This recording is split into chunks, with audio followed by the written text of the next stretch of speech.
আলাইকুম। আপনাদের জন্য নিয়ে আসলাম মরুভূমির ভিডিও। কত সুন্দর একটা দৃশ্য, দেখতে সুন্দর দেখা যায়। এখন বিকাল, তাই সুন্দর দেখা যায়। 6টার আগে যারা কাজ করছে তাদের কাছে সুন্দর দেখা যায় না, কারণ হয়তো আপনারা মনে করবেন অনেক সুন্দর দৃশ্য। এটা কিন্তু একটা সুন্দর দৃশ্য না। এই জায়গায় মনে করেন কি, এসব মরুভূমিতে হাজার হাজার প্রবাসী বাংলাদেশি ভাইরা কাজ করে, যা আপন কারো করে দেখে না, আর আপন কারো সাথে কথা বলতে পারে না সরাসরি। এসবটাকেই বাংলাদেশে পাঠায়। বাংলাদেশের ফ্যামিলির কারণে এই মরুভূমির ভিতরে কাজ করে, হাজারো কষ্টে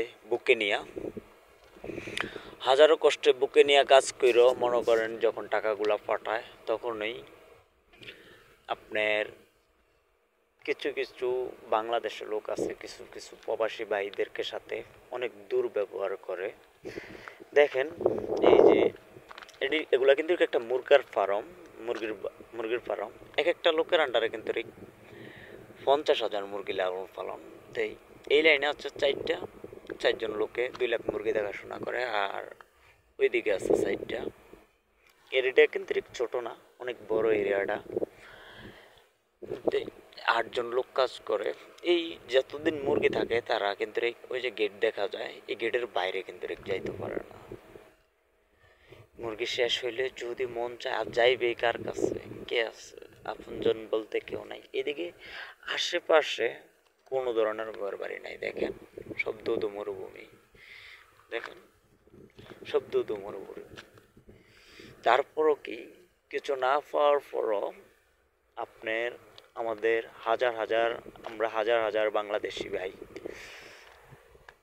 এই মরুভূমিতে কাজ করে।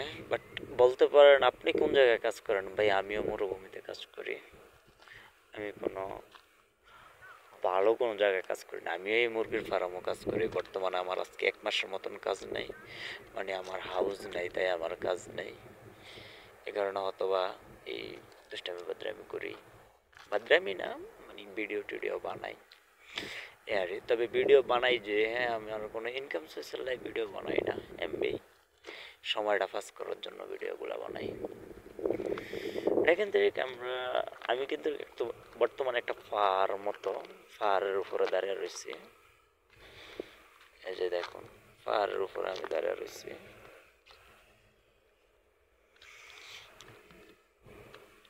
তো যাক, আজকের ভিডিওটা এতটুকুই। সবাই ভালো থাকবেন, সুস্থ থাকবেন।